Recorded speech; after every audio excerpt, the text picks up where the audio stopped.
Lovely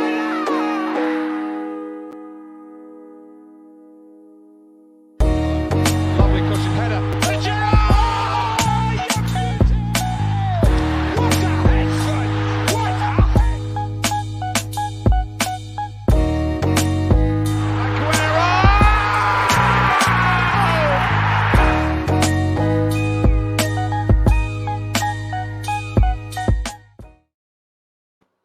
Hello and welcome back to the Premier League Trio podcast. My name is Hayder and I am your host as usual today. I am so excited to be joined by Gaz, the man behind the Tactical Roll Twitter page. A lot of you will know who Gaz is. He likes to rile up Chelsea fans, don't you, mate? So what Gaz will be here to do is he's going to do a little bit of analysis on Chelsea, United and Arsenal. We're going to talk a few players as well, a few transfer analysis, and hopefully he's going to boil the blood of a few Chelsea fans, which I can't wait to see. So, Gaz, welcome to the podcast, mate. Thanks for having me on, mate. How you going? Oh, it's great to have you on, mate. It's I've been following you for a while, and you have great analysis, and that's really key because I think at the moment when you see on Twitter today, it's the case where if you tweet something outrageous, you're going to get so much retweet, so much clout, and I just hate that. And there's just not enough of good accounts around there, around on Twitter that are gonna, give proper analysis. So, how did you start on your account? Because you only been doing it for what, a year or so? Yeah. So basically, man, I would just watch the games anyway because I'm in Australia, so I'm awake till 6, 7 a.m. watching the games. So I would just message my friends what I thought of the game or whatever. So I was like, I may as well just make a Twitter account for it, and then it just blew up. I think in the first month I almost got 10k followers inside a month of making the account. It was crazy. Some days I'd gain 1,000-2,000 in a day. So yeah, that was pretty much it. So just fortunate that it blew up, and yeah, just been doing it since. That's amazing, mate. Honestly, a lot of accounts have grown quickly like that, but usually they've done it on the back, haven't they, of awful takes and awful things. But let's just jump straight into it. And what I want to talk to you about today, it's going to be a little bit different from what we usually do, but I want to talk about United, Chelsea and Arsenal. And the reason why I want to talk about them is because I think that there are three teams in sort of very similar situations. Obviously, United and Chelsea finished much higher than Arsenal, but three young managers. Maybe Ollie's not as young. He's been managing for a while, but three club legends as well. Three managers who I would perceive probably to have not got the job if they weren't ex-players. Let's be completely honest. I don't think they've been brought in because of their tactical nous or ability. Maybe not now, but maybe in the future. And what I want to talk about is just kind of the way that they set up, the strengths and weaknesses, and the players that impress you. So let's just jump straight into United because we're both wearing United shirts, and I'm happy that you put that shirt on today, mate. Good lad. And look, watching Man United this season, I think it's been a tale of two halves completely. If you just look at the way that we were up until January, it was just shocking. The midfield couldn't get hold of games. Bearing in mind Pogba was out, but what you saw is that it was either plan A, counter-attack, and if there was no counter-attack, there was absolutely nothing to the game. And up until January, I think Ollie was looking definitely down the barrel of the sack, and Bruno Fernandes comes in and completely changes the complexion of United's season, completely transformed the club. I think what's positive is when you see him getting a lot of hate on Twitter, that means that you're doing something right, and Man United are doing something right. But what I liked from Ollie sort of later on in the season was I thought there was a lot of tactical flexibility. He was able to play a 4-3-3 where Matic was sitting deeper.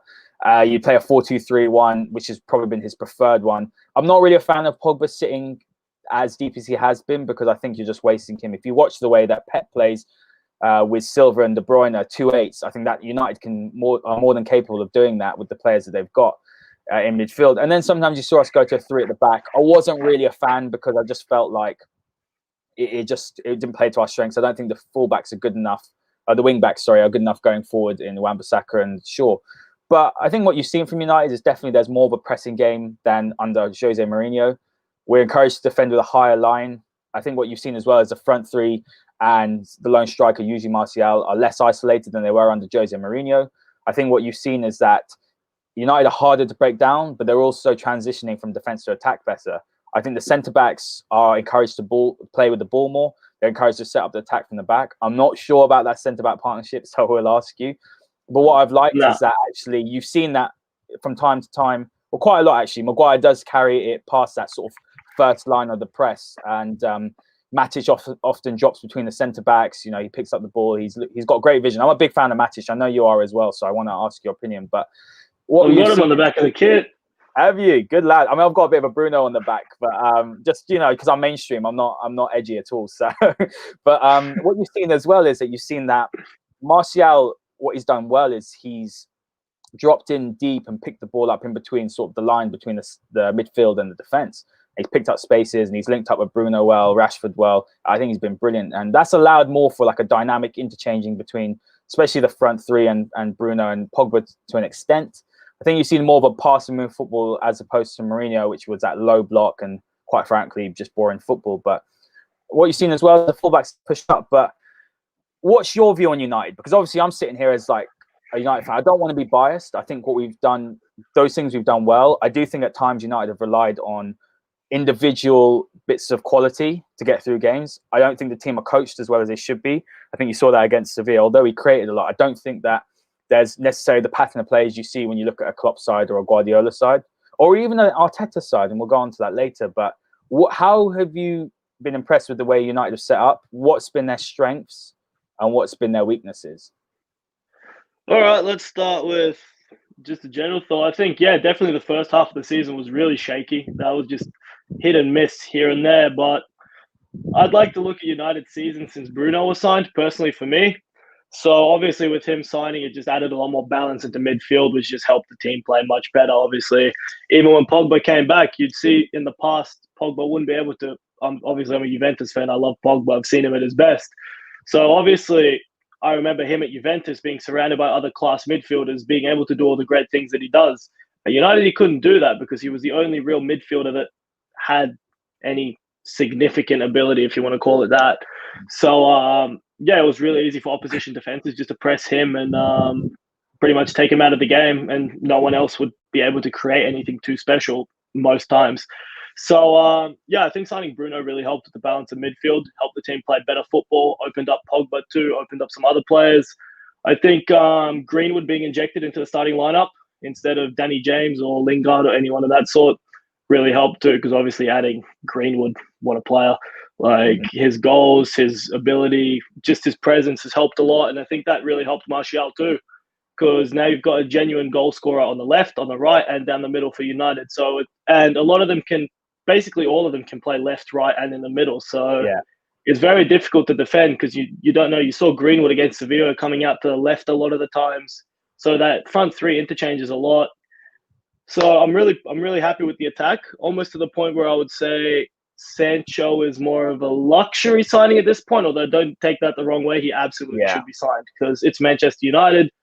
You need competition for places. And Rashford's form, I love Marcus Rashford. I really do. But let's remember, he almost had a career-ending injury. It's a bad injury that he had. It's a very bad injury. There's no guarantee that Marcus Rashford is going to be the player he was prior to that injury. You see it all the time. Players get one bad injury, and it's very difficult to come back from, both physically, psychologically. Take that from someone that's had 3 shoulder reconstructions.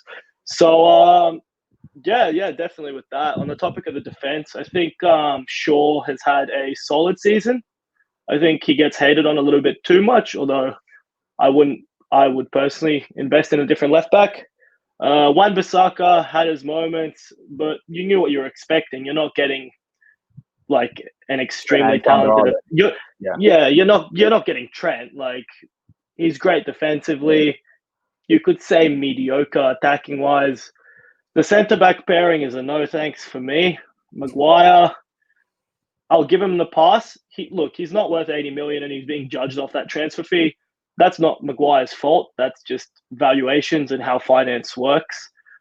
But he's not an 80 million centre back. He's not that good to be an 80 million centre back, but he's a solid centre back regardless. Lindelof, always been a no for me. I really think Man United should target someone.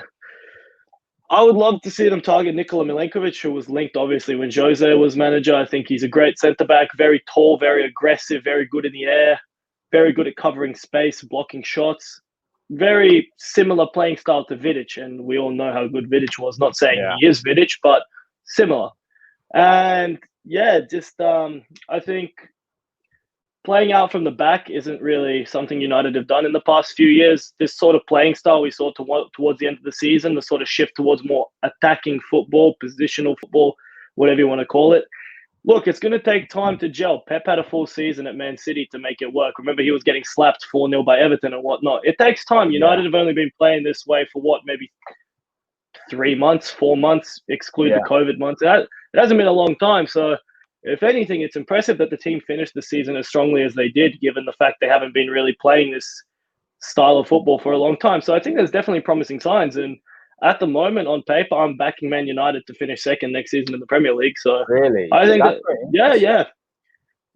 have with the right additions, I can definitely see United finishing second. I think Liverpool will walk the league again. I mean, look at the team they have and what they just did, and they're adding Thiago. It's crazy. I mean, that's the thing. What I want to ask you is, I'll pick a few things. Let's talk about Marcus Rashford first. And up until that injury, I mean, he carried United. He's had a funny season, hasn't he? So do you remember at the beginning of the season where he was actually very, very poor, and people were questioning actually whether he had it to be a top player. And then he went through an incredible phase. And what I've noticed is when Martial doesn't play, Rashford struggles. Rashford struggles a lot. And when Rashford doesn't play, Martial struggles a lot. They've got a lovely sort of understanding they're building. We haven't seen as much of it. I mean, I know that Martial held the ball up really well for the goal for Rashford against Southampton. And we saw, obviously, that great goal against Norwich. There's been some really nice flashes. But both players obviously thrive when both are playing. When Rashford got injured, I mean, it's a terrible injury. And a lot of people have said that, yes, he's been injured. It's going to take him a bit of a while, but we're kind of, maybe a couple of months now since the restart, and he's just looked out of sorts. Do you think he's playing through an injury? Do you think he's playing within himself just because that injury was so bad, his head's not fully there? Or what do you think it is, a lack of confidence? Because there was one moment, I'm sure you watched the game against Sevilla, where he went through on goal just before half-time, and Rashford would have gone around the man, opened his body up and slotted it into the right-hand corner, but he just completely fluffed the ball and missed it. Do you think it's a fact that Rashford is just low on confidence, or is it simply the fact he's just still not fit? See, for me, the thing I've always been really big on is when players get injured or they drop form and people go, "Oh, he's terrible. He doesn't know how to play football." You can't just forget how to play, especially with basic stuff like what we're seeing from Rashford. So obviously it's psychological. It's not ability. We've seen he's got ability. You don't just lose it like this. So it's psychological. The back injury obviously doesn't help, but it doesn't make you forget how to kick a ball, if that makes sense. So I think a lot of it is psychological, and I think he could be playing within himself due to that. Maybe with the back, obviously it's going to niggle you here and there once you injure it. So I'm not too sure, but I think with Rashford, I think a good full preseason. Well, he's not going to get a full preseason because COVID, but a good time away from the game now, a few weeks training again, preseason. I think it's really going to help him, and I think we'll see Rashford back to his best. Maybe not immediately, because obviously it takes, I would say personally, I have a lot of friends who are professional physios for sporting teams around Australia, and I speak to them about injuries because it's the thing that fascinates me. Usually with serious injuries, it takes 12 to 24 months for an athlete to get back to their best. There's a similar situation. We'll touch on similar player, Callum Hudson-Odoi, with his Achilles injury. We've seen Hudson-Odoi hasn't been the best this year. 80% of there's a statistic on Achilles injuries. 80% of professional athletes who are suffering Achilles injury don't statistically match their performance prior to that injury. That's in professional athletes. Now, just imagine in regular people how devastating that injury is. This is the stuff that people sometimes are unaware of. I don't want to say ignore. I would say unaware of. So there's definitely an element of ignorance, though, isn't there, to football Twitter? You look at the way Hudson-Odoi, before his injury, Bayern Munich wanted him, £40 million. They were very close to signing him. I mean, if Bayern Munich want you, you're looking at Jadon Sancho. I mean, I would argue that, and look, I'm a United fan. I think Mason Greenwood's phenomenal, but I would argue that the way that Hudson-Odoi was playing before his injury, he was playing on that sort of similar level. He broke out in a similar fashion. And then you're seeing, obviously, Hudson-Odoi's had a difficult time, and you're seeing just this. This is the problem with the modern fan, right? That flip-flopping, oh, he's awful, he's overrated, he's terrible. And it's this lack of, I guess, patience. And that's why I wanted to ask you. I mean, look, I'm going to give my sort of 2 cents on Maguire. I think you're completely right on Maguire that it's purely because he's an £80 million player. He didn't choose to be that amount. United were the ones that paid it. Leicester set the fee. United are probably dumb enough to pay that much money when they could have got him for 60 million the season before. But looking at Harry Maguire, I've always maintained that if he's your best centre-back in the pairing, then you've got major issues there because your ceiling is just there. He's a good Premier League centre-back. I wouldn't say he's a world-class centre-back at all. He's got too many flaws in his game to be a world-class centre-back. But if you're putting him next to a Koulibaly, for example, a Sula, Jose Maria Jimenez from Atletico Madrid, Ramos, for example, I'm just saying better centre-backs. Van Dijk, how can I forget? He's the best around. I think you'd have a really strong centre-back pairing. So is it just a case of that Lindelof is making him look worse? Because I actually think Lindelof looks worse next to Maguire. He looked better last season with Bailly or whoever he was playing with. I believe it was Smalling a lot last season. It's just the fact that the pairing just isn't working and both players' deficiencies are getting, amplified, or do you just think it's simply just the fact that actually, neither player are actually that good? I think it's not that neither player is that good, because obviously you need to be good to sign for a club like Manchester United. Like, don't forget Pep wanted Maguire at City as well, but the thing is they have the likes of Laporte and all of them, so it's a bit different.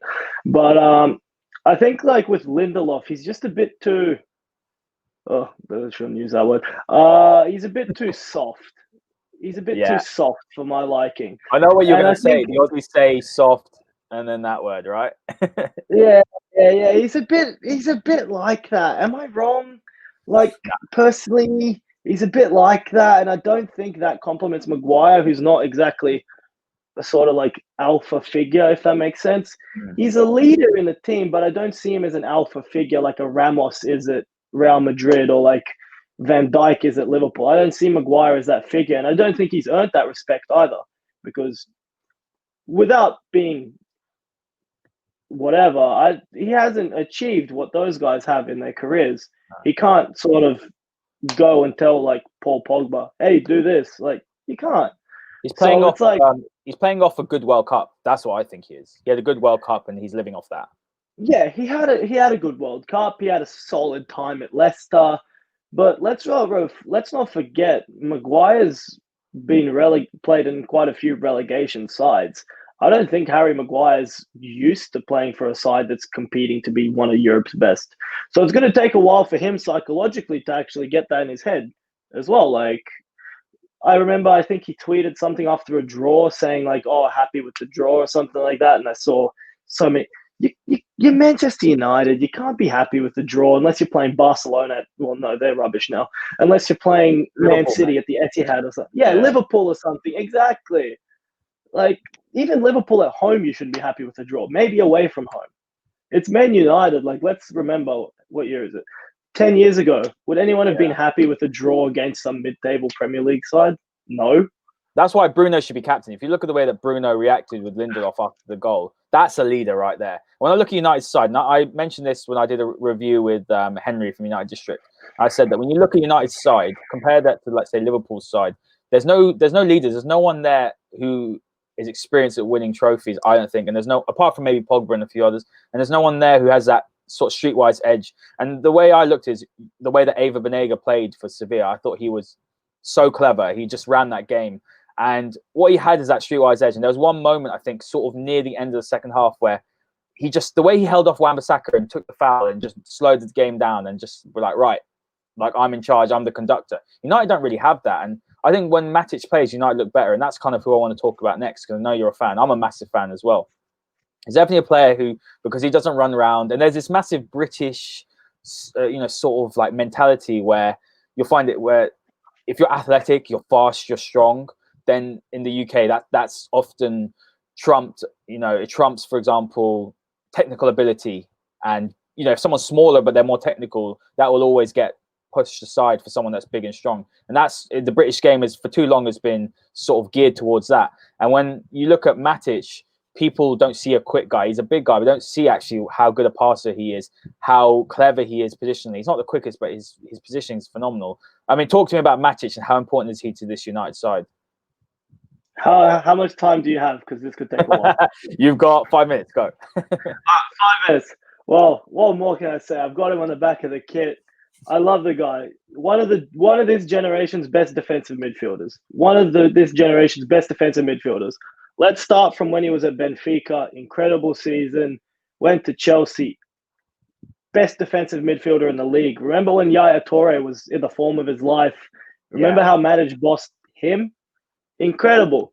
And then, obviously, even at Chelsea, his whole stint at Chelsea was great. I think he wasn't forced out of Chelsea. I think he left Chelsea on his own will. And, he's been great for United since he signed. He had a few down periods, but, I mean, what can we expect? Matic has to be managed comfortably. He doesn't have, managed sufficiently at this stage of his career. He doesn't have the legs he once had. So you can't be expecting him to put out 90 minutes every single week and still play like he can.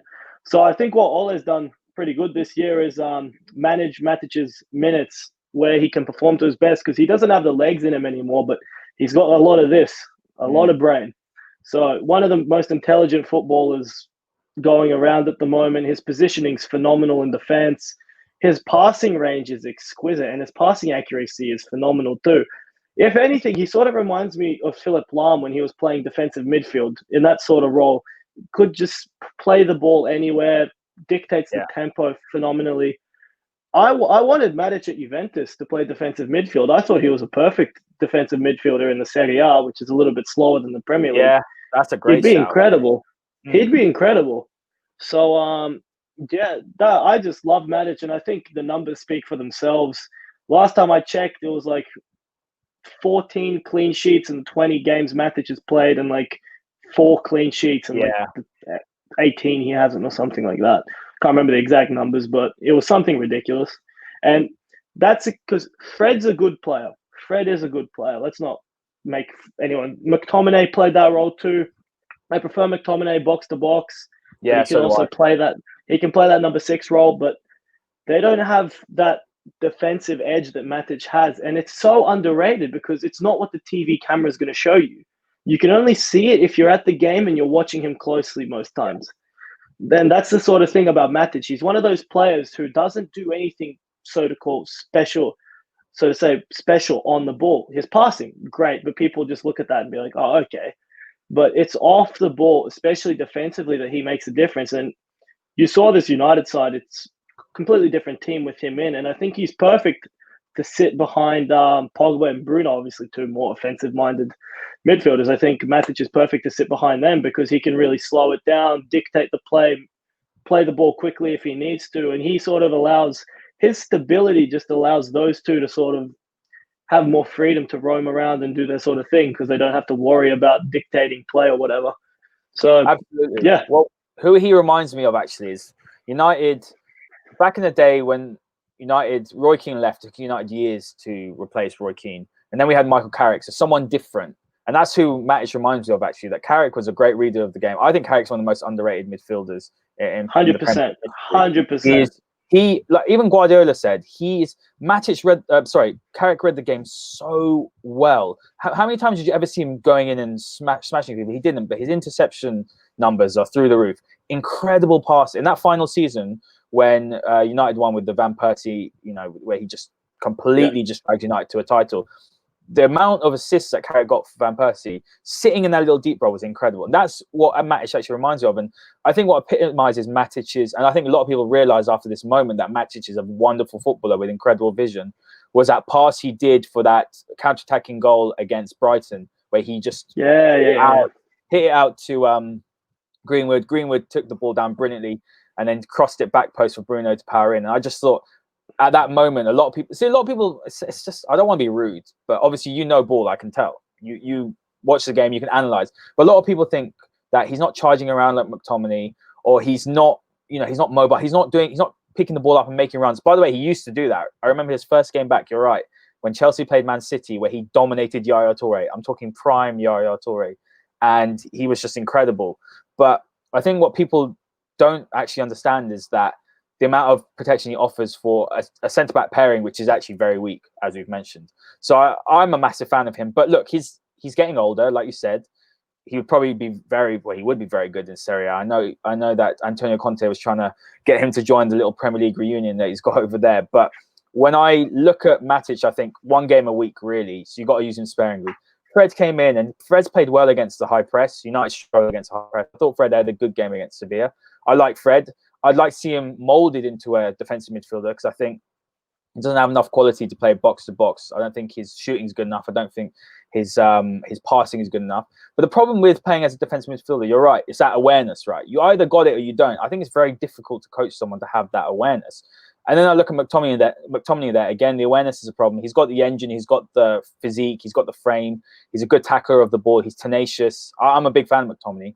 But the problem is his passing range isn't good enough for a player in that position. When you want United to be building from the back, you need your defensive midfielder to have that passing range. So moving on to transfers, who would you be choosing for that role? Because I've seen a lot of names sort of pushed out there. I'm a big fan of Dennis Zakaria that plays for Mönchengladbach. I think he's a wonderful player.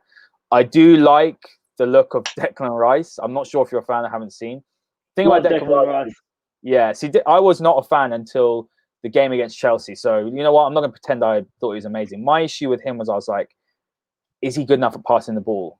Because that's what, for me, that's how I want to judge United's defensive midfielder. That's why I'm a fan of Jorginho, because I think he's a lovely passer with the ball. But his defensive deficiencies are, you know, obviously overblown because when he plays in that single pivot, he does get exposed. But I think Declan Rice has that recovery pace. He's, you know, he's dynamic. He can cover the ground, and he's a nice passer of the ball. Me personally, look, I know he's a Chelsea fan, but if United said to him, play defensive midfielder or go play centre back at Chelsea, he's not a centre back. He started off as centre back, but he's established himself. So I don't understand. I've had a few sources linked to Chelsea. Declan Rice would play goalkeeper just to be back at Chelsea. I've heard that as well. I'm just looking from his point of view of as a player. You know, obviously, I think, look, if that's the case, he'll probably move there. I'm not expecting him to move to United, but he's obviously a better defensive midfielder than I think a centre back. We'll go on to Chelsea later because they need centre backs. It's like square pegs and round holes. United have done it for years with Ashley Young and Valencia at fullbacks. But he would be one option. I like Thomas Partey. He'd be a different type of option. I don't think he's as good passing, but he'd offer sort of an engine in defensive midfield. But what areas do you think United should look to invest? I mean, obviously, right wing, for me, I think Sancho is a must. And if you're looking at the current form of the front three, Sancho will be actually, for me, replacing Rashford if we had to play a game tomorrow and Sancho was here. That's how well Greenwood and Martial are playing, and Rashford struggled. Completely agree, yeah. And then I think Sancho is at his best off the left too. Let's keep that in mind. He is. That's the thing. I think he's going to play on the right if he joins United. But yeah, I think where he actually excels more is off the left. But then, like you said earlier on, it's that front three, that fluidity, and that's why when a lot of people are saying, "Look, Lukaku's doing great stuff at Inter. He's got a manager that adores him. He's looking lean. He's looking fit. The whole setup is geared towards the way he plays. He's playing up top with La Torre. It's brilliant. It's working for him. It wasn't working at United. United went set up the way they wanted a fluid front three. Am I upset Lukaku left? No. But am I happy that what we've got is working? I am.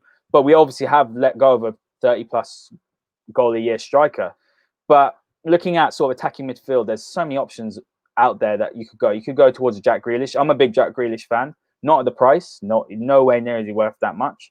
But I'm a big fan because I like the way that he progresses with the ball well. He can transition from defense to attack. He carries it well. Most fouled player, you can take that two ways. You can say he holds on to the ball too long, like Graham Souness, if you're a boomer. But you can also say that, what he's good at is that he actually, he's able to use his body well, and he's able to slow the game down, allow you to gain more sort of, I suppose, control of the tempo. And then Van der Beek, I'm a massive fan. I think he'd be a great signing. But with Koeman now at Barcelona, I think that's probably going to be his first signing. Thiago, we've spoken about him. World-class player. And I had a debate with someone on Twitter today saying 29 years old, too old. How many years he's got left at the top? This is ridiculous, right? We should go for David Brooks, 40 million. You're paying for potential. He's younger. And at that point, I just wanted to put my head in the sand. So they're the potential options. Defensive midfielder. I know. I'm going to let you have your piece in a sec. Defensive midfielder. I think that's a position we will probably address next summer. United never go and spend more than 3 on big players. Man City are going to go and buy 5, and they're going to sort out all the defensive problems, and they're going to have a squad that's ready to compete. United will piss about for God knows how long summer trying to chase Sancho. Whether we get him or not, that's up to interpretation. But defensive midfielder as well. There are a few options out there that I would like to just go for. Bellingham we missed out for, and I believe that he probably was looking to be molded in that position. We'll probably go and sign him for 100 million 2 years later. Centre-backs. Centre-backs are tough. Yeah, probably. That's the way United operate. Centre-back's a tough one. I'm a big fan of Upamecano, if I'm being honest with you. I thought he was brilliant the other day. Still a bit raw, but he's a phenomenally talented player, good passer of the ball, strong in the tackle. I think he could be a nice partnership with Maguire, but obviously signed a new contract, maybe next year with the release clause, but I expect him to go to Bayern Munich to replace Boateng. Maybe Gabriel, I like him. Pau Torres has been touted as well. The fee might be too much. And then you might even want to go down the Ben White or Joe Rodon route. I'm not so convinced. I think United need something a bit more sort of established. And then left back again, I agree. Luke Shaw's had a decent season, but if he's your best left back, you've got issues there. You're looking at Robertson, Kieran Tierney, who we'll talk about later. I think is a good player.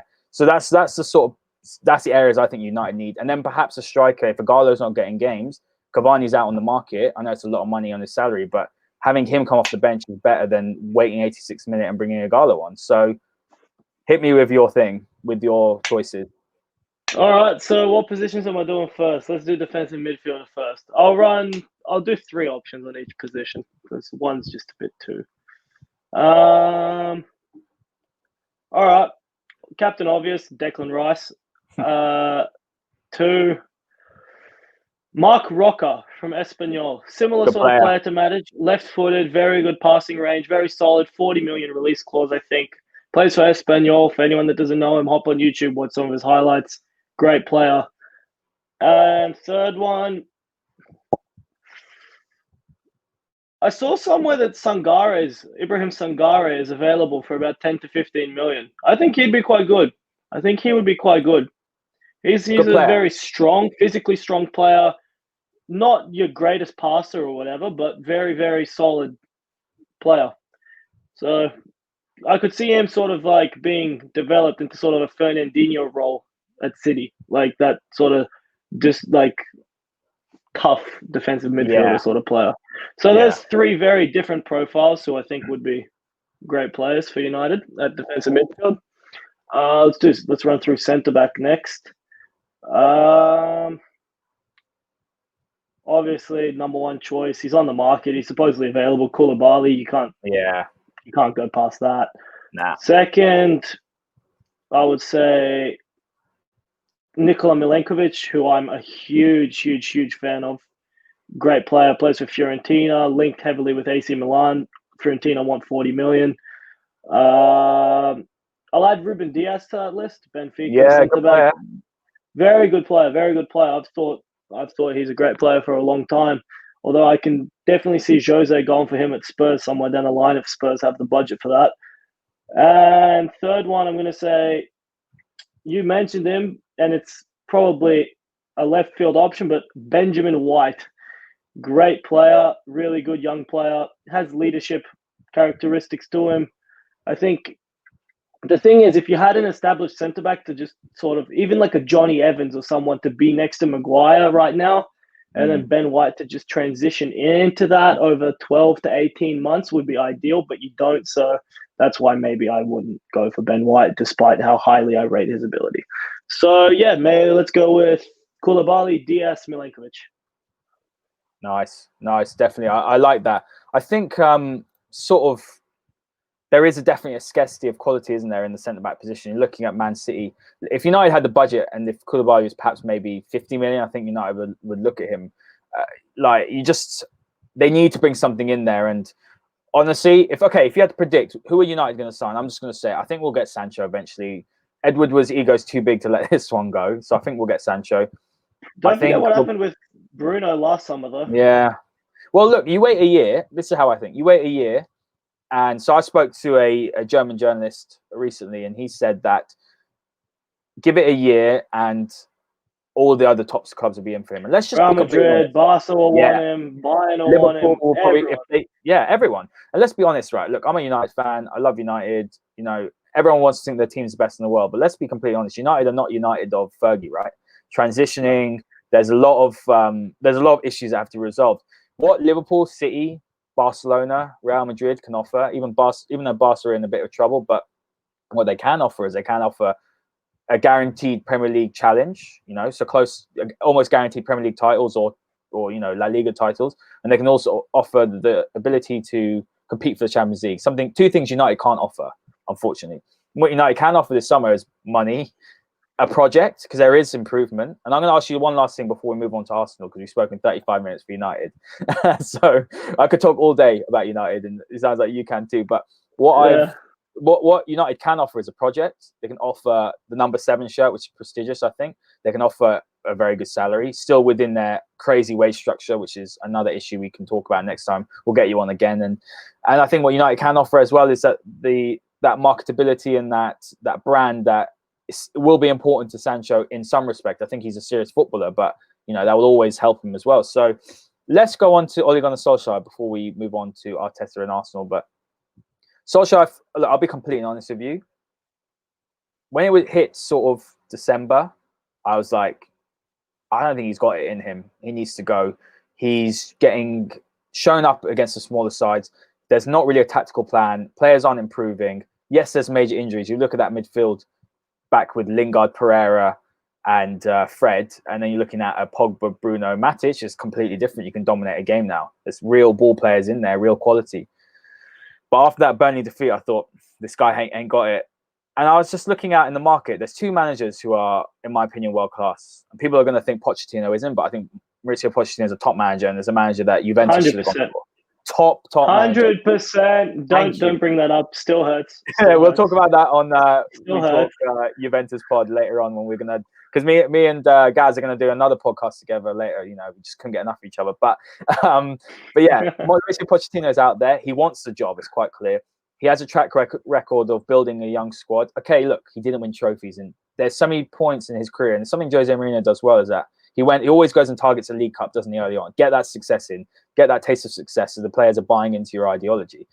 He didn't do that, but what he did do was completely change a club which is known to be bottle jobs and flopped, and he just turned it on its head, and they became an established Champions League outfit. They became Champions League finalists, and they played great football, great young attacking squad, and Harry Kane became a world-class striker under him. Dele Alli became a brilliant player. Eriksen had his best years. So there's a top manager there, clearly waiting for the job, perfect for the United job. So that was my view. And then another one who some people perhaps don't agree with, because, and you'll be able to talk about this later on, when we talk about Juventus on the other pod, but Allegri, because I don't think there's many managers who are better at in-game management than Allegri. You think about the game against Spurs when they were losing, and he just turned the game on his head again with his substitutions, changed the shape. And although the football's pragmatic, he's still a world-class manager. So when you see those 2 options, I thought, Ollie hasn't got this. But wow, he turned it around, and he showed great resilience. And that's something which is underrated about him, is that his neck was on the line pretty much. He was on the chopping block, and he turned it around, and he's pulled United to 3rd. So what I'm going to ask you is, do you think he gets as much respect as, say, Lampard? Because everyone's praising Frank Lampard. And we'll talk about it later on, because myself and a lot of Chelsea fans have this debate. They're like, well, Chelsea didn't sign any players. We'll talk about Chelsea next, actually. We'll do Arsenal Chelsea after. signed Pulisic. Exactly. Kovacic. Yeah. It's a squad that came 3rd under Sarri. They won the Europa League. So this idea that Chelsea fans are saying, oh, we wouldn't even finish top 8, is absolutely rubbish. They've had Abraham come back in. They've had Mount come back in. These are good players. They've had Rhys James. Apparently, they rate him higher than Wan-Bissaka and Trent. So all these things, put together, Solskjaer gets nowhere near as much praise as Lampard does. Bearing in mind, United sat outside the top 4 pretty much the whole season. So do you think he's disrespected by the media, and just because perhaps he's not a media darling, like he's disrespected as a manager? Yeah, look, obviously, a lot of it comes down to media. The way media portrays things, that sort of leads a general consensus and a general sort of guide. I don't want to go down that route, but Lampard's English. He was the darling child while playing. Everyone loved him. Of course, they're going to still love him. Ole, he wasn't that. So obviously, media coverage isn't going to be favorable. But like this whole notion of, oh, he's a PE coach or whatever, it's ridiculous. The guy took United. Did you finish 5th or 6th the season before? 6th. 6th. He took him from 6th to 3rd. Lampard took Chelsea from 3rd to 4th. Like I'm not saying Ole's a ridiculously better manager than Lampard. I don't think one or the other is significantly better than the other. But yeah, I agree. Like, I think Ole has done a reasonable enough job. Manchester United aren't currently the best team, not in England, not in Europe. So he getting top top 4 was what the goal was, and that was achieved. So for me, good job. Next season, if Sancho is signed, if other players are brought in, expectations will raise. Challenge. While a manager raises, well, I mean, when a manager achieves expectations, for me, they've done a good job. So this season, Pep hasn't done a good job. It's been a terrible season by City standards, but they still finished second. But it's still been a terrible season by their standards. So that's the way I view it. So I think Ole definitely isn't respected enough. I think he's done a very good job given the situation. He's a human being at the end of the day. So obviously he's aware of all the pressure he's under, all the critique he's getting. It's not easy. You need character to battle against that, because that psychologically leads to a lot of overthinking, tinkering, self-doubt. So he's done very well to not let that affect him. So for me personally, this season I give Ole a pass. I don't think he's done anything exceptional, but for me, it's a pass. Yeah, I agree. I completely agree with that, and that leads us on really nicely to Chelsea. And look, Frank, this is what I'm excited for. We'll talk about Arsenal. Let's go. Arsenal is one actually. I'm actually a fan of Arteta, but let's go on to Chelsea. Frank Lampard comes in, okay, and bearing in mind Chelsea have a transfer ban, which Chelsea fans love to tell us about. Transfer ban is the reason why this and that. It's the reason why there's COVID. That's the way Chelsea fans like to put everything on. Look, I've got a lot of fans. Look, I'm from London, so obviously, like, I get a lot of stick for being a United fan. I don't care. Like, you know, your heart loves who your heart loves. You know what I mean? So support who you want. Who cares? Exactly. But looking at, I've got a lot of Chelsea friends that, you know, fans, and they go on about the fact that Eden Hazard left. And don't get me wrong, what an incredible player, absolute Premier League legend, big hole to fill. But the fact is, they've brought in a player that cost £60 million, very highly rated, Christian Pulisic. You know, I think if Liverpool didn't have their front three, I think he would have definitely been an option there. I think United probably would have looked him as well. Wonderful player who's took a bit of time to settle, but has done very well and looks to be on his way to be a very good player. They brought back Mason Mount, who tore it up in the Championship. Very highly rated by some. I think he's a good player. I don't think he's as good as people say he is. I don't think he's as bad as people say he is. Tammy Abraham's come in as well, scored a bucket load of goals the season before, has scored goals in the Championship, is a decent player again, not world class, but decent. Then they've got Kovacic as well, a player who Chelsea fans really, really like as well. So he's come in, and I think what he's implemented is he's definitely implemented a more of an aggressive style of play. So he's done that sort of one-touch passing, a lot of movement, creating triangles and diamonds, starting building from the back, and you know, playing those diamonds and triangles in the final third. I think what he has done well is that he's managed the young players really well, and he's integrated them in. But how would you actually assess how well he's done, and what is your view on, you know, I guess the situation at Chelsea? Do you think that just because he's a club legend, there's this hysteria? Because if this was Sarri that did this, I do not think he'd have the same. He would not be managing the team next season if it was Sarri. Yeah. It's that simple. Look, I was against the appointment. I don't think it was a bad appointment, although I think if you're Chelsea, similar to Manchester United, you want to be one of Europe's best. For that, you need one of Europe's best managers, not a club legend who is a decent manager. There's a very distinct difference. So I'm not personally the biggest fan of clubs doing that. Juventus, nice. But yeah, I'm not a fan either. I think it's nonsense, mate. I think it's a cop out, and it's just like it's just a gamble, isn't it? You're just doing it just if it works out. You know what it is. You know what it is. Every club that had a manager who was sort of turned on by the fans. So we had Chelsea fans chanting "F off Sarri" last season. Yeah. We had Juve fans calling for Sarri's head. We had United fans similar chants that Sarri got. Yeah. So, look, you bring in a club legend. Chelsea fans are never going to sing anything bad against Lampard. They're never going to do that. Juve fans won't do it to Pirlo. United fans did it to Ole, but he's not really in that Lampard sort of class as club legend. No offense to Ole, great player, great career. Yeah. But I think clubs do it a lot for that reason, to cover up their sort of wrongdoings and just happy fan base sort of. But win games, build a good team, your fans will be happy. So anyway, back to Lampard and how well he's done. I think, look, that team they had was very underrated. I think if you look at it,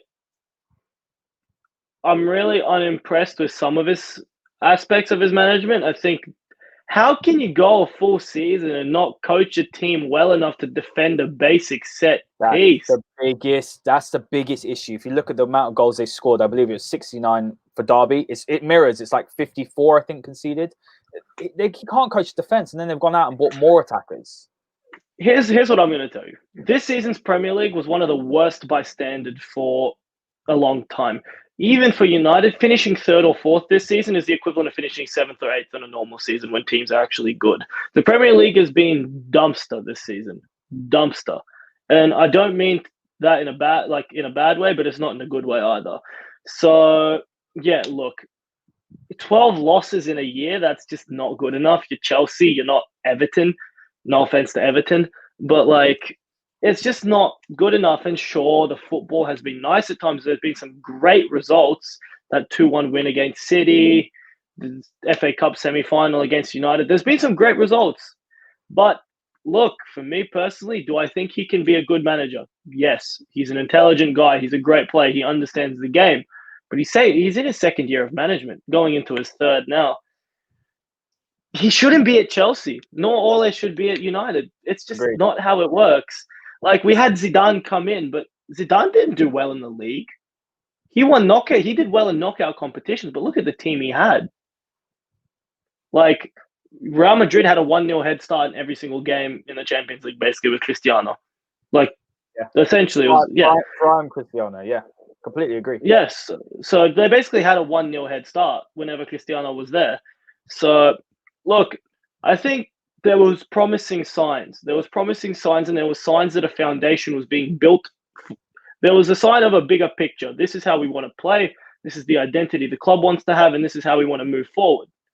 And that's good. That's great. So I'll give him pass marks for that. Ultimately, he made top 4. The standard wasn't great, but he made top 4. That's what mattered. So, look, again, not bad. But I'm not sold on this because, like I said, defensively, Rhys James, I love Rhys James. I honestly think he could be the best right back in the world. I love Rhys James.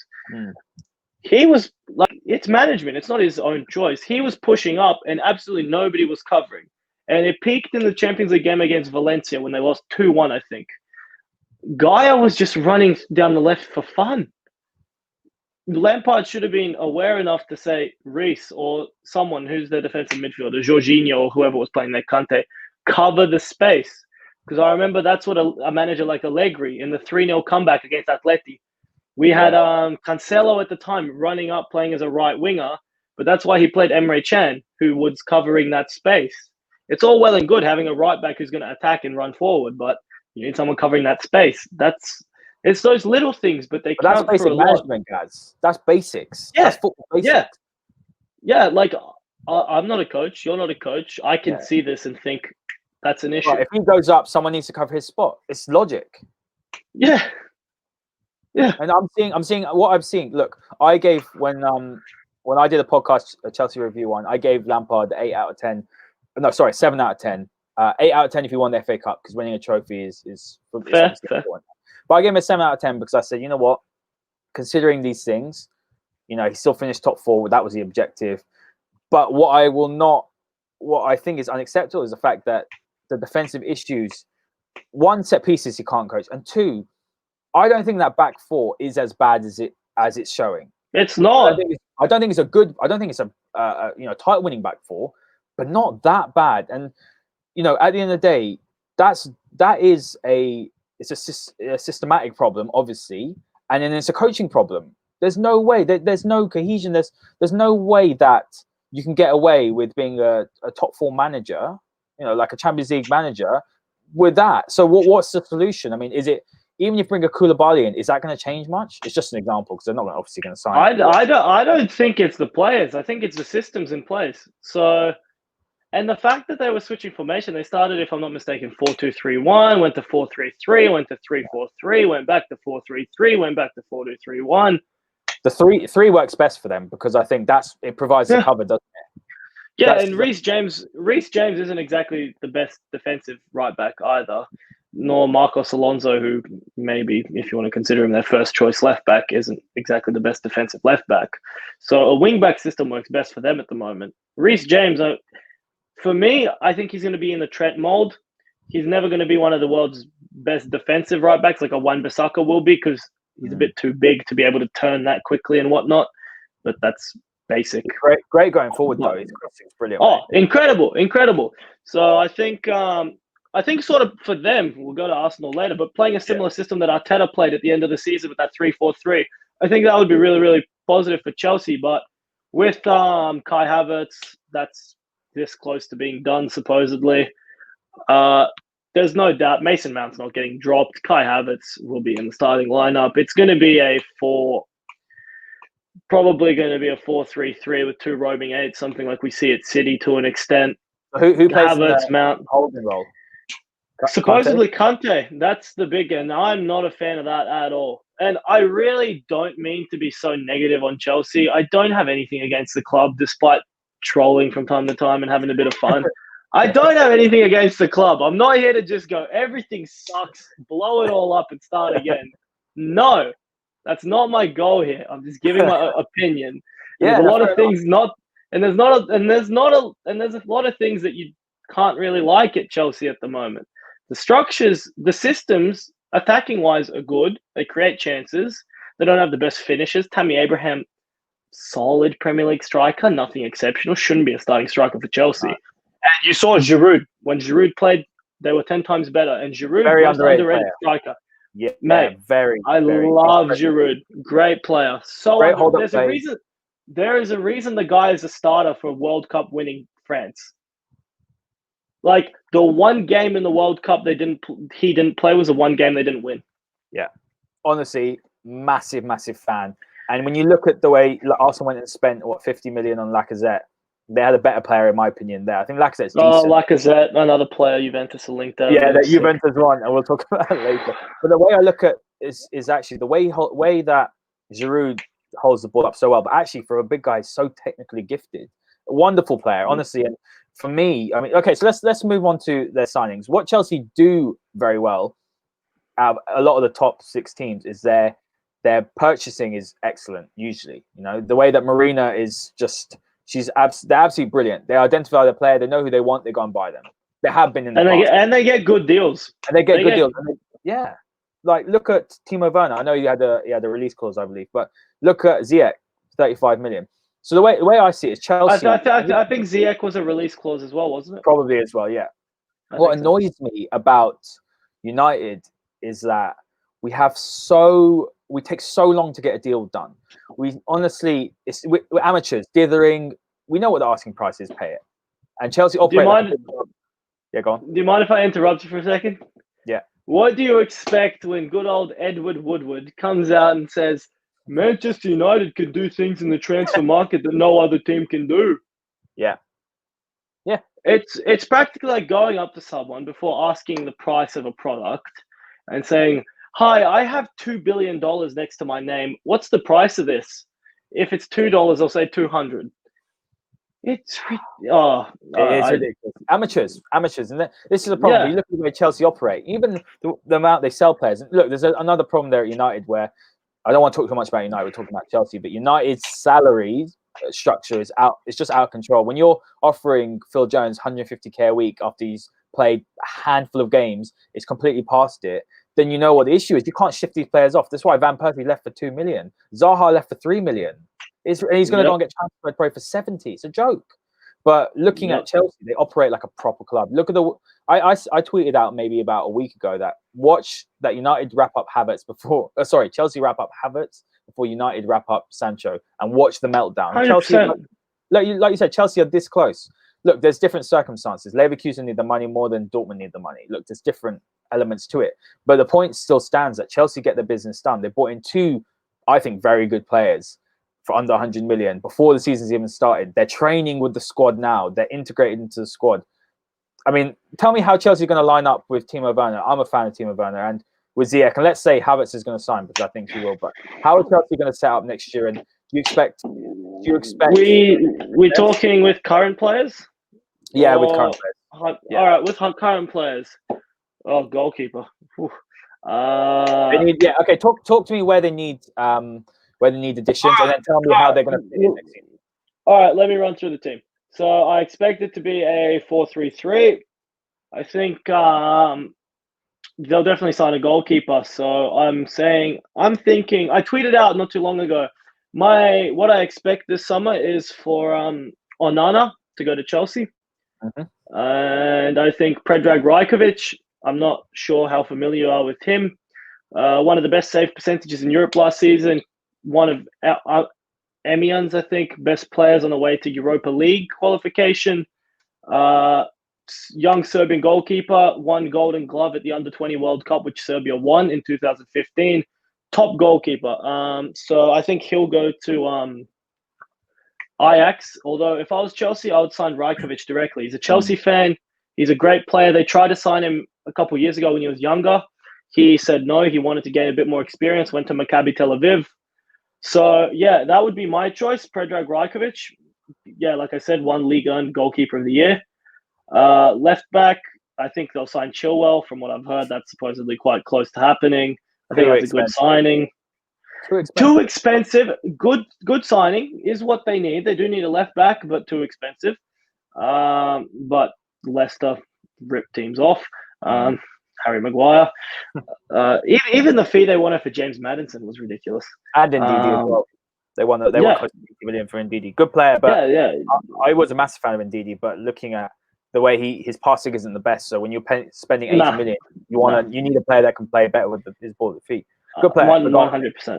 100%. Centre backs, I think Zuma will be a starter next season. I think Kurt Zuma will be a starter. He showed quite decent form towards the end of this season. I don't think they'll go out and sign 2 centre backs.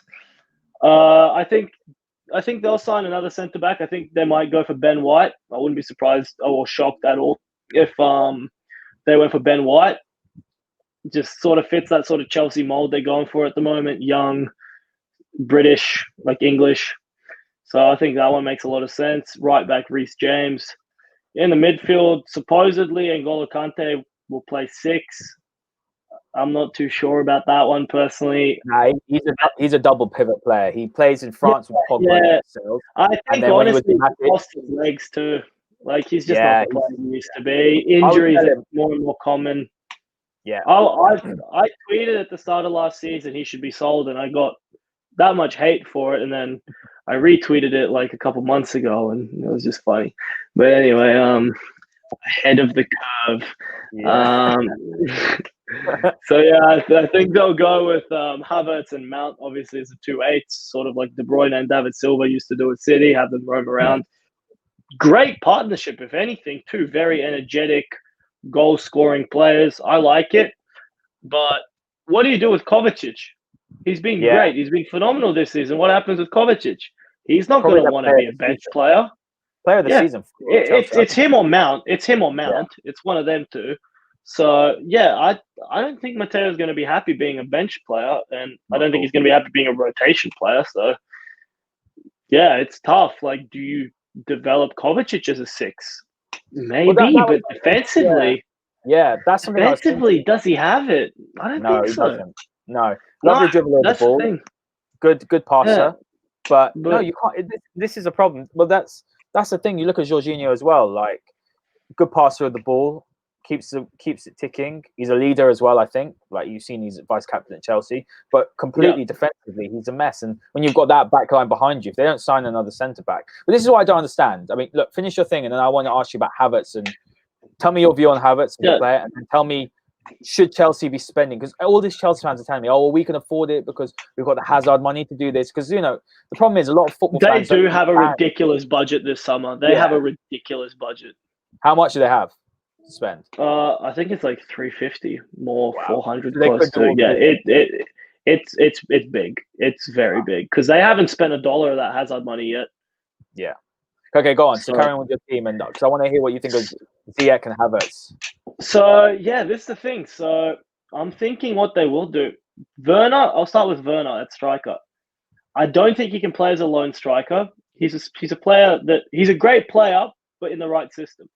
I don't think he can play as a lone striker. It hasn't worked in the past. He worked best with Patrick Schick in Leipzig this season. So I don't think he was the right signing for them. But anyway, I'll get to that later. Yeah, so I don't know. I think they will try him as a lone striker at first, but I think that'll end similarly to how Morata ended up. So Pulisic has to play on the left. There's no doubt about that. And then I'm assuming Ziyech on the right. That's what I think they'll go with. Pulisic, Werner, Ziyech. And then that once again raises the question, Callum Hudson-Odoi, is he going to be happy being a bench player? No.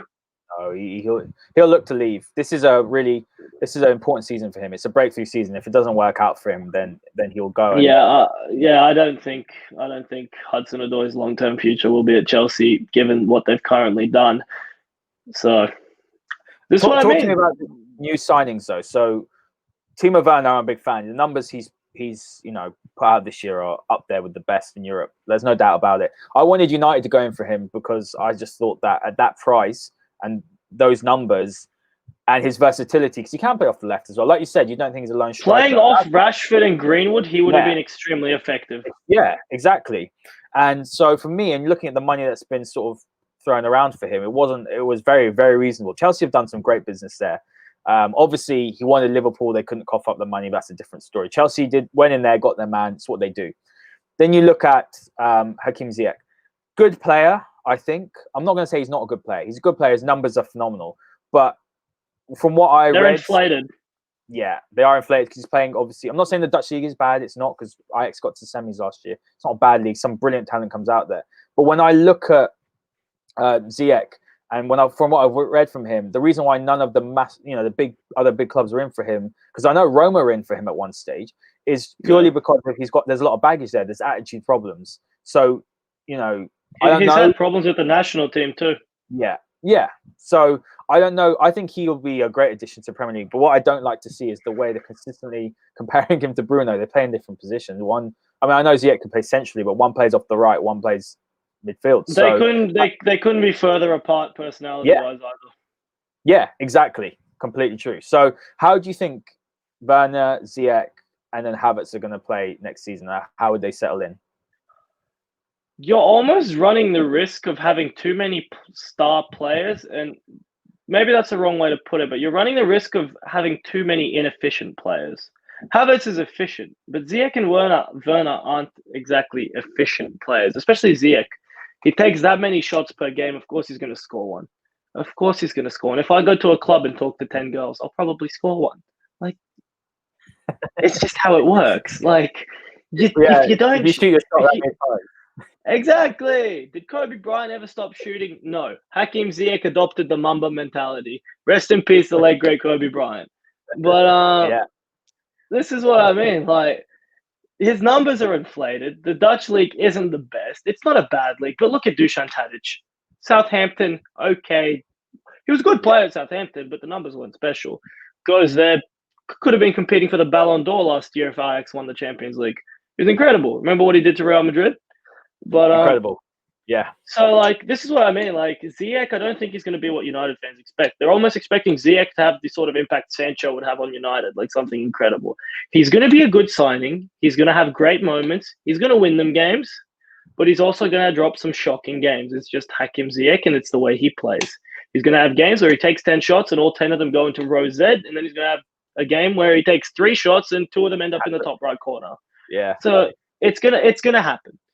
It's going to be up and down. When good moments happen, Chelsea Twitter will go, look, Ziyech, great, goody. When he doesn't have good performances, everyone else will be like, he's rubbish. The typical football Twitter shtick. But yeah, like, I don't know. Ziyech, that's a signing, I think. It's a luxury signing. It'll improve the team. It's good for the squad. He can play numerous positions. So whatever, I think it's a good signing, although I don't think he's as good as people make out to be. And so what about Havertz? Look, it's time for me to be positive. Great signing. He's a Rolls Royce. He's incredible. He's everything Germans strive for. Yeah. Efficient. Yeah. Just very efficient, very good, very well-rounded, very complete. He can play false nine. He can play off the right. He can play off the left. He can play as a 10. He can play as an 8. The guy's incredible. He's one of the best young players in the world. I think, obviously, if you can sign Kai Havertz, you're signing Kai Havertz, maybe even over a position you need more. Do they really need him? No. Does he take the team to the next level? Yes. So, yeah, it's obviously a good signing. I don't know what the exact fee is, 80 to 100 million, if I'm not mistaken, something in that range from what I've seen. I think 80 up front plus 20 in bonuses. I think that's what the deal is. So, obviously, 100 million signing, 10 million more than what United paid for Pogba a couple of years ago. And you can make the argument that Havertz can have that level of impact in a side that Pogba had at United. You can make that argument. He's going to score more goals. He's going to probably create more goals. Pogba obviously plays a bit deeper, so he's not going to have the numbers, but Havertz will be an incredible player. He's 10 years away from his peak, you can argue. Most athletes only peak at about 30 these days. The peak's a lot later now, so... But that's the thing I was saying today on Twitter. Completely agree on Havertz, by the way. I think he is, I hate this term generational, but he's definitely one of those sort of talents. But you kind of got to think, though, that if Chelsea sign him now, he's destined to go and replace, for me, Thomas Müller. That's who he's destined to go and replace at Bayern. Perhaps I think if Havertz wanted to go to Bayern, he would be at Bayern. That's just my view. I think maybe he's not that interested in that move. Do you not think it's a money thing that Bayern Munich, because obviously, from what I've read, you think he wants to go to Chelsea? It's an interesting point, because I always thought this. I honestly think he's not going to end his career at Chelsea. That's what I'm going to say. He's not going to stay at Chelsea his whole career. Yeah. I think for him personally, viewing it, Frank Lampard definitely would have been a player he idolized. Maybe not idolized, but definitely had respect for, given the position he plays, the time he grew up in. Lampard was one of the best in the world at that position. It's like any left-wing kid right now saying, "Oh, I don't watch Cristiano Ronaldo." Yes, you do. You want to be like him. So it's that sort of similar thing. But I think if you look at it with Chelsea, there was Ballack that was there when Havertz was growing up. Also played a similar position. Lampard. Look, there's a lot of reasons for Havertz to want to go to Chelsea. I think being coached by Frank is a really good thing for him too. Like, look at how much he's helped their midfield. They're attacking midfielders this season. He's improved Mount. He's improved Kovacic, who isn't an attacking midfielder, but he's a central midfielder. So I think it'll be good for him. And I think ultimately, like I said, it's not a stepping stone move, but I think ultimately maybe 4 years or something down the line, I think he'll end up at Real Madrid. That's just my guess. I think Kai Havertz has Real Madrid written all over him. Yeah, no, I know that Real were very interested, but again, the money's just not there for them this summer. And I think it's going to be one of those sort of things with like Hazard, where he'll come, he'll do great things, he'll potentially become a Chelsea legend, then he'll move on to bigger, better things. Yeah, I'd agree with that. Look, they've done some great business, and if they can secure a good centre back, then and obviously a left back and a goalkeeper, because Kepa's terrible, I think they're going to be. Kepa is cactus. Yeah, he's awful, but they're going to definitely be a force next season. But let's move on. We've got 20 minutes left, about 22 minutes. Let's talk about the Arsenal. Okay, so talking about Arsenal here, I just think that they're a club in disarray for so many years. We all know the issues there. We all know that the ownership is just a mess over there. They care more about the money. They're not willing to invest. They've had Wenger stay on for way too long than he should have. But then what you're seeing now is actually Wenger might have held things together a little bit. Brought in Emery, who was a terrible appointment for me. Couldn't speak the language, at a decent level. He was definitely a manager who did well at Sevilla, a smaller club, and you could probably say there's similarities with Sarri in that respect, where they did very well at Sevilla. Went to PSG, couldn't manage the big egos, came to Arsenal, and it was something similar. Had to get rid of him. And then look, Mikel Arteta's come in. It was a massive, massive gamble. Honestly, this is my view. It might be a crazy view, but if you're comparing Arteta with Lampard and Oli, from the small sample size, yes, from what I've seen from Arteta, tactically he's the best. He conducts himself. He's one of those that looks like he believes in himself and what he's doing. When you saw, I'm not saying that he was the brains behind Guardiola's, City, because obviously that's not the case. But I do think that when he left City definitely lost something to their game. They became much more vulnerable. They weren't the same. And when I look at Arteta and look at the way what he's done, for example, he beat the likes of Liverpool, City, and Chelsea in the space of 2 weeks. When would you have ever thought Arsenal could do that? And he did that in a way where they actually were so strong defensively. They were compact. They had a game plan. They executed it. They didn't go out there like they did under Wenger and go and try and outplay the team off the park and just completely negate any of their defensive responsibilities and negate any of their, when Wenger used to coach, he said that, I don't care about the opposition. I just focus on myself. Like he set up a game plan to nullify the opposition and to play their game. And when you've got Aubameyang up front or coming off the left, then you've got a guy who's pretty much guaranteed goal. I think Aubameyang's a world-class goal scorer. I don't think he's a world-class striker because his hold-up play for me is not good enough. But looking at Arsenal, what I've seen is that it's quite clear they tasked him with that changing of the mindset and the culture of the club. It'd gone stale. It was rotten. And what you've seen as well is they play out from the back. And they used to do the same on the Emery, but they used to just sort of pass it around before. But now they're committing the opposition. They're making sure that players committed and then they're taking a man out of the game. So it's very, very well constructed. And they obviously, training well on the training pitch. And looking at the goalkeeper as well, it's quite clear that they're more involved in the game. I think Martinez has been very, very good over there, since Leno got injured. But the issue for them is that it's about signing players, isn't it? And it's quite clear looking for a profile, someone comfortable in position that's going to help Arteta dictate the game. And I think the significance of his appointment is that, you can see that he's changing the culture a little bit. There's something going on at Arsenal. Look, I hate Arsenal as much as anyone. But for me, I feel like there's something going on. It's quite clear that they've bought into Arteta. They bought into his conviction. He believes, he's inspired in his belief that he can turn this club around. There's definitely a change in attitude. And there's this human focus to Arteta that I've noticed. And you see that his players really, really like him. They're playing for him. And modern coaches have to be tolerant, don't they, of different characters. And players have changed. They're not like when Jose was at Chelsea and Inter, where you could just throw them under the bus or, just be much more, I guess, more aggressive with them, run through a brick wall for me. Players are different. Hence why Jose, I think, is struggling a lot. What Arteta's doing brilliantly is he's got his values. It's quite clear. He holds high values. Professionalism is important. Commitment. If you're not committed, look at Guendouzi, you're out. But also he has tolerances for different people in the squad. Because Aubameyang's a bit of a character as well. And the way he's taken him under his wing is brilliant. I think he demands that professionalism. So from what I've seen for them, I think the way that left side is operating, and I want to ask you tactically what you think they've done well. That left side of sort of Aubameyang, Saka when he's sort of played there, and Kieran Tierney has been so strong for them. The right side struggled, but there's definitely something going on at Arsenal, isn't there? Look, I'm actually a really big fan of the whole project with Arteta. I thought I was tweeting the whole time, get Arteta and get Arteta and get Arteta, and I thought he was exactly what they needed.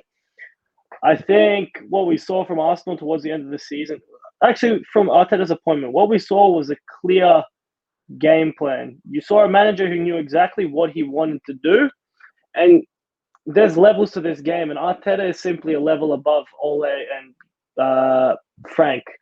You can see it in the way Arsenal play, all those little half-space movements, all those little tactical nuances. He has that. He's on a very high level in terms of his tactical awareness, Arteta. And that's so impressive for such an inexperienced coach. So, I'm a huge Mikel Arteta fan. I love the switch to 3-4-3. I thought that worked absolutely to the strengths of the team. That left side obviously was great. Tierney is a great left back. Saka is a great... What position is he? Great footballer. We don't even know what his best position is yet. Look how impressive that is that he's played left back, he's played wing back, he's played in midfield. Centre mid. Centre mid, left wing, attacking mid. That is incredible. That shows how... He's a great footballer. Yeah, great footballer. How good his footballing brain is that he can do all that at such a tender age of 19. I mean, what an absolute 100%. Player. Yeah, go on, 100%. So, I think, just what we've seen from Arsenal is great. On the right side, I think Pepe, very, very different to the French league. I don't want to say I knew, but I assumed he would struggle. I didn't have any high expectations. I think he will develop and be a very good player. I think he'll have a great season next season once he's a bit more acclimatized to the league. We saw towards the back end of this season some really good performances from him. That's not necessarily scoring, but just playing good football. And Right back, I think Hector Bellerin. I mean, he's coming off an ACL. You can't really expect too much. People, once again, underestimate the effects of these injuries. I think Bellerin at his best is still a very good right back. I've heard links of Bellerin to Juventus. Please, anything but Danilo. But yeah, so look, I think there's a lot of improvement in them. What I've seen on Twitter is they're very close to signing Gabriel Magalhaes. That would be great. Yeah. See, here's the thing. Regardless of what Arteta was doing, with the defenders, centre-backs particularly he had, it's like you've conceded 1 or 2 goals every single game. It's difficult to win. William Saliba, Magalhaes, I would have those 2 as my starting centre-backs next season. Saliba, probably one of the biggest talents in football, pound for pound, if you want to call it by that, position by position. Obviously, attackers are going to be more highly rated than a centre-back. But Saliba's going to be a great centre-back. And Magalhaes, big, strong, good on the ball. Excellent passer, especially forward. Supposedly only a fee of about 22 million, if I'm not mistaken. Yeah, United should be all over that. I know that United have shown interest, but if honestly, next to Maguire, he combats Maguire's, or even Lindelof, you could play both. Look, I think United don't want him left-footed. I think that's what it is. But that's what they need. Like, that's exactly what United need. Maguire's not played on the. I don't think he's good on the left. Like, there's a lack of balance. I quite like my left. It's a bit like Pep. He likes his left-footed centre back. That's what I've always thought. That's why I don't like Brandon Williams at left back, because I don't think he stunts United's attack. Yeah, he should be an understudy to Wan-Bissaka. But for me, when you're looking at the fee that's out there for 22 million, look, it's always a risk, right?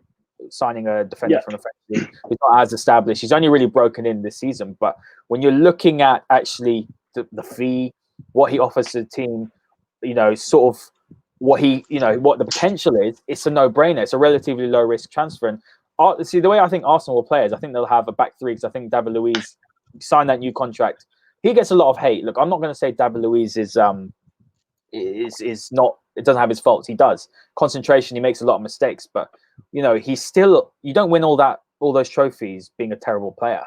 So I can see him going back three again, him in the middle, because that's where he excelled at Chelsea under Conte. He was absolutely phenomenal. Then I can see Saliba on that right centre back, and then Gabriel on that left centre back, and that is a very good back three. And have a look at who their goalkeeper is too. Yeah, Leno is a great goalkeeper. Yeah, he's one of the best in the league. He's top 3 in the league. Yeah, he's great. On current form, I have him ahead of De Gea. Yeah, am I crazy? No, maybe, but yeah. So yeah, I really like the look of that defense. Tierney or Saka. I think Tierney and Bellerin as wingbacks. I like that. I really do. And that brings us to the midfield. Who are they going to play midfield? I think Xhaka has a sort of Matic effect on Arsenal, where he's been very, scapegoated. He's been quite scapegoated at times. Obviously, with the whole incident with the fans, and he didn't help his cause, but whatever. Yeah. There's a limit to what fans can say to a player. You can't say certain things because he's a footballer and expect no reaction. Well, that's the problem. That's a societal problem, isn't it? People think they're entitled to say what they want behind the screen, or or that bad mentality. That's the problem. Look, my brother's an Arsenal fan, so I watch a lot of Arsenal games, and Granit Xhaka is by far not the worst player in that team. He always gave 100%. The issue is that he wasn't being used correctly. Xhaka has his qualities. I don't think he can play in a pivot. I don't think he's good enough defensively. He hasn't got that awareness. But Granit Xhaka, every time he stepped on that pitch, he fought hard. And then it's that crowd mentality as well. It's like I said, trolls behind behind the keyboard. And then when people get in the crowd, football crowds, they think they can say what they want, and it's not right. And for him to react that way, I mean, any human being after getting abuse, and his wife got abuse, like there were death threats. I mean, look, the guy's human. Yeah, 100%. 100%. I could not agree more. Go on, mate. 100%. Talk about the midfield and the strikers. It looks like Aubameyang as well is going to sign a new contract. Yeah, so I think with the midfield, unless someone's brought in, they'll stick with Xhaka and Ceballos, who had, if they can sign Ceballos, of course, who had a very, very good COVID restart. So yeah, I think Xhaka Ceballos will be it. If they can keep Ceballos, they've been linked to Thomas Partey.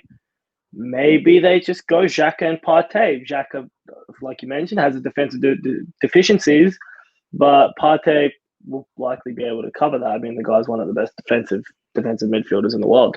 So yeah, I don't know. I think at the moment, smart money suggests it'll be Xhaka and Ceballos again.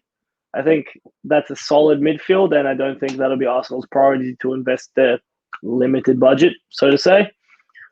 Up front, I think Lacazette, the club will try and sell Lacazette. I definitely think they'll try and do that.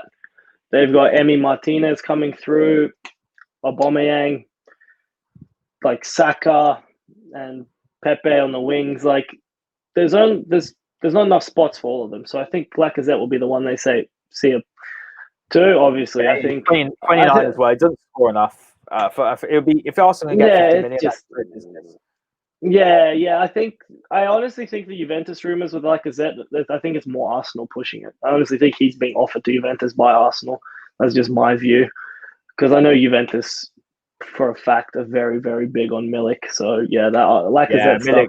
Yeah, that looks like it's close to be done, and we can talk about that obviously. Later on. But with the front three, I think Lacazette goes. I think Aubameyang moves to the middle, and I think they'll have Saka on the left or Martinez on the left, depending on what they do with the rest of the team, and then Pepe on the right. But talk to me about. So I agree. Look, it could be potentially a very strong team. My view on the whole Arteta thing is that if Arteta is backed, it's a very scary prospect for the rest of the Premier League. Arteta with money is wow. Okay, now you've got to stand up and look up and see what's going on. But when I look at Arsenal, did the FA Cup just sort of paper over the cracks for them a little bit, because they still came 8th and they still had defensive problems. They still lost games against the likes of Brighton. Of course, they beat the bigger sides, but there's still an element of a weakness in this Arsenal side. Maybe towards the end, they did show that actually they can win the big games, but surely that's still a concern, because no matter how you spin it, FA Cup, look, silverware is important, but FA Cup has lost its importance, sadly, especially in the UK, because of the fact that people think that you now get rewarded so much more handsomely for top 4. So unfortunately now, teams would rather get top 4 and get Champions League and get all the money. What they should do is get rid of the 4th spot in Champions League and make FA Cup winner. Yeah, that's the most logical thing to do, but I don't know who's in charge. It is what it is. Yeah, exactly. But do you think that although we're seeing promising signs, there's still that vulnerability in that Arsenal side, and there's still that element of, they still finished 8th?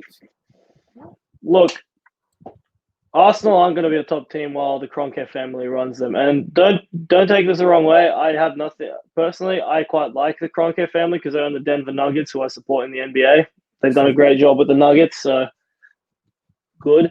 But look, their heart isn't in Arsenal. It's in the Rams. It's in the Nuggets. It's not at Arsenal. Arsenal's just a money-making machine for them. Yeah, cash cow, 100%. So the only solution to that is if Arsenal becomes a team that develops young players that come through their academy. And we're seeing a bit of that. We're seeing Rhys Nelson, Saka, Martinez didn't come through their academy, but young player they signed. They can go in that direction. I think that'll be enough to get them top 4 if they recruit correctly. But look, at the end of the day, the way current football is, particularly the Premier League, with all the money that's going around, you're seeing mid-table sides spend hundreds of millions every season. You need to spend money, and Arsenal, unfortunately, don't do that. It's a shame because, for me personally, I don't really support any team in the Premier League. United are probably my favorite team in the Premier League out of all the ones. I quite like them just for whatever reason. I just always have. But from a neutral perspective, I want the league to be at its best, and you need a strong Arsenal team for that to happen. And it's a shame that we're not seeing that. But how good would the league be if you had City, Spurs, Liverpool, United, Chelsea, Arsenal all at their best, and then clubs like Everton and all of them pushing? Wolves, it would be great. Yeah, Wolves. How good is it seeing Wolves? Yeah, and people be like, oh, but new owners and Jorge Mendes and all the players he's been. Who cares? It's another team to compete and sort of challenge the established teams. It's good for a bit. it's good for everyone because it means the Premier League's more entertaining, which brings more revenue, which means Yeah. more money to improve your club and compete in Europe. Which they're not doing at the moment. Obviously, last season we saw that they did, but this season's been embarrassing. That was a fluke. Last season was a fluke. Yeah, absolutely. Last point I'm going to... Liverpool only got to the final, and full credit to them, they fought very hard, but Barcelona completely bottled that. Yeah, and Ajax completely bottled against Spurs too. So yeah, agreed. My sort of last point before I'm going to ask you to predict like who's going to finish high next season. But my last point is when you talk about the Cronkies, it kind of similarities with the Glazers, right? So until the Glazers go, United, I don't think United are going to win the league. It's the same thing. Although the Glazers do spend in bursts compared to the revenue, it's nothing. I've got Phil Brown coming on Friday. I don't know if you know, from Beyond the Pitch, and we're going to go through the finances, talk about United, and it's actually frightening when you break it down how much they've taken out and how much they've actually over a billion. Over a billion. The dividends this year, or at the end of this financial quarter, I believe was 11.4 million. The majority of that went to the Glazer family. For what? What are you paying yourself dividends for? At the end of the day, that's the difference between signing Jadon Sancho and not. 11.4 million in euros is close to 15, 16 million euros. This is the point. But look, that's a different conversation for another time. But guys, you've been brilliant. But let me ask you your last final thoughts.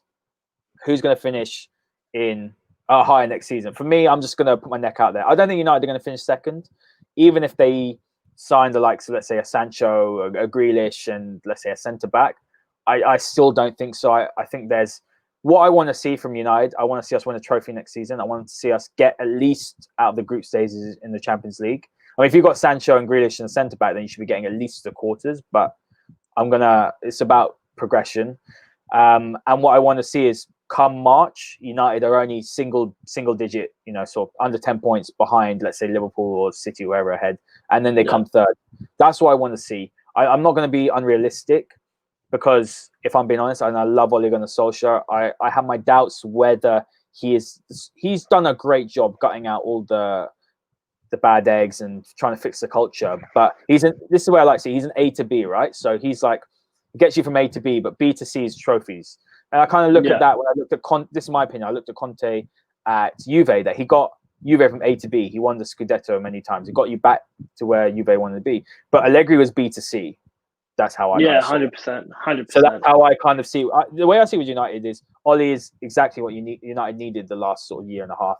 Got United from A to B, clearing out, getting Sanchez off the books, getting Lukaku out, getting people that were there for the money out of the club, but then who weren't the right fit as well. I don't think Lukaku was there for money, but he wasn't the right fit. And then the next manager is going to have a much better foundation to build off, a Pochettino or whoever. And Nagelsmann would be amazing, and they would get you from B to C. So for me, I think, look, I don't know what's going to happen with Ole. He has to at least get third. So that's what I'm going to say. United third. I'm going to say Chelsea fourth. I'm going to say Arsenal fifth. And I think that's how I don't know about the cups. Maybe United win the FA Cup, but that's how I think it's going to end next season. So what are your predictions? My predictions are, the reason I have United at second, their big game record with Ole is incredible. I think it'll be enough to get them enough points against those teams where other sides may drop points. I think that'll be enough. I don't think City will improve from this season. I just think sort of that Pep tactics has been figured out to an extent where it's less effective. So I have United finishing the highest out of those teams. I think Liverpool will win the league. I have City coming in third, and I'm going to go out on a limb and say Spurs finish fourth. Really? Yeah. Have you seen Did you see the numbers for Spurs since Jose got appointed? I think that was with fourth, weren't they? Third or fourth? Third, I think. Third. I'm pretty sure third, unless it changed right towards the end of the year. But the thing is, he has a squad of losers at the moment. They're a bunch of losers. It wasn't a good team. They were out. They had no chance of winning the league or getting top. Well, they didn't have a chance of getting top 4 after about 10 games of the season. So it's very hard to motivate a team when it sort of started that way. So, look, something went wrong at Spurs, and it was bigger than Jose, and it was bigger than Poch, because a team that makes a Champions League final with a manager who was very well liked, adds Ndombele, adds Lo Celso. They don't just magically get that worth. Yeah. There's something severely wrong that we don't know about that's come out there, and we probably won't find out about it until later down the line. I think with the necessary additions and acquisitions, Spurs will be very good under Jose next season. I think a lot of those boys actually like him, and we saw with Lloris and Son, although it didn't go the way it should have, there's fight. They're building a bit of fight, a bit of dog in them, which is what Spurs haven't had in how long has humanity existed for? Too long, mate. No, but the way I see it is that when I saw Jose got appointed, I looked at that squad, especially those attacking options. They added CV Bergwijn as well. I think he's a good player. I really like him. He's a great player. He's good. Yeah. And for such a good fee, 25 million. I mean, United should have been in for that sort of. Højbjerg was a really good. Højbjerg is a very underrated. United wouldn't have been too bad off going for him. £15 million. Phenomenal signing. Great business. Yeah, really good. That's the thing. There's options out there for United. That's the point. There's options out there for United, for Chelsea. They don't need to go and spend 100 million on a player. I'm not saying Sancho. There's so many good players out there. If you scout properly, United got 67 scouts and they couldn't go and pick up Højbjerg. You could have got the equivalent of Maguire in ability for probably half the price. Well, you could have got better than Maguire. Yeah. It's just bad mistake after bad mistake. When I looked at Jose to Spurs, straight away I thought, right, I looked at that, especially the front attack and probably like the midfield, maybe the midfield, and I just thought, this could be perfect for Jose on that counter attack. We saw that very early on, obviously, when Dele Alli was playing well and they were smashing teams 4-0. Obviously, the defense needs a lot of work. They've signed a defensive midfielder now. Their fullbacks need a complete just overhaul. But no, you got a good point. I just think with Spurs, do they have the money to spend? Are they going to spend enough for Jose? How long is he going to last there? For me, it's if Harry Kane stays fit, they're a top 4 side. Harry Kane is, bar Lewandowski, probably the best striker in the world when fit. The guy's incredible. He really is. He's a goal scoring machine. He's probably one of the most disrespected players on the football Twitter platform, and to be honest, we all know this. Half of football Twitter don't know what they're talking about. But no. So who did you have? He had United second. More than half. More than half. Yeah. United second, City third, Spurs fourth. I have Spurs nicking top 4, and then I think it's an absolute shootout between Arsenal, Wolves, Chelsea, and I think Leicester will be good again. I tweeted, I think a month before last season started, get on the bookies right now for Leicester to get top 6. And whoever listened, you're very welcome. Mate, some money. But no, I'm going to ask you a last question as well, because we've got to wrap up. But who's going to get sacked first? Ollie, or who's going to do the job first? Lampard and Arteta? It won't be Arteta. A million percent won't be Arteta.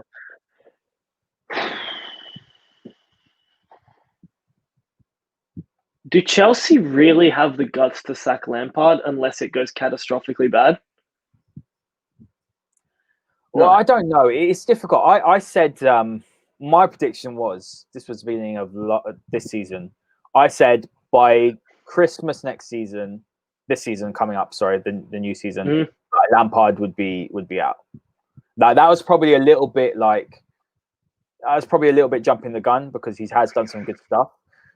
But the reason why I was saying that is because I knew they were going to spend big this summer. They had to, because they've had a whole year of no spending. So there's no excuses now. They brought in one of the top scoring strikers in the whole of Europe. They brought in one of the most talented young players, midfielders, who could go on to be Ballon d'Or level winner easily. Ziyech put on great numbers as well. That's an improvement on Willian and on Pedro. Pedro was aging. I'm a fan of Pedro. I was a fan of Pedro. So that's 3. That's nearly £150 million worth of business, or more than that. And then they're going to buy more. So that's pretty much a whole half of a new team. Then you've got all the players that are still there. You've got like Kante and all these players. Like at the end of the day, if he wasn't challenging by Christmas, then maybe that's premature. But I definitely think that he has to challenge next year, or at least be comfortably in the top 4. He should have, realistically, if it's anyone but Frank Lampard, he would have been sacked by now. Yeah. That's the thing. If it's anyone but Frank Lampard, they're getting sacked after last season. I think it's going to be Ole. I honestly do, because despite doing great things for United, obviously the final of the Champions League and whatnot, I think just with Lampard and how well liked he is amongst the fans, amongst the club, by the club, I think it's going to take like a repeat of that Jose season. Was it 14, 15, something like that? Really bad to happen for Lampard to get sacked, like maybe like being 8th or something. As long as Chelsea are in the top 6, I don't think he gets sacked. For United, go on, mate. Yeah, I was just going to say, for United, I think it's almost at the point where if you're not top 3 or top 2, always out. I think even 4th next season. That's where I was going to go with. Do you think that Pochettino's waiting for the United job?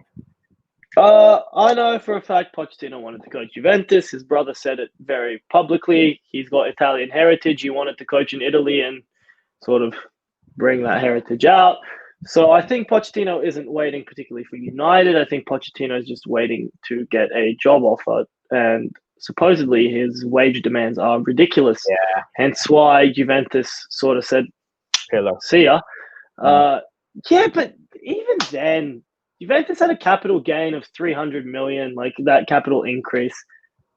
Bring in a proper coach. Anyway, we'll get to that in like 20 minutes. We'll talk to that after this. Guys, it's been an honor, so yeah. Absolute pleasure. Thanks so much for coming Thanks, on. Matt. Been a pleasure having me on, and thank you once again.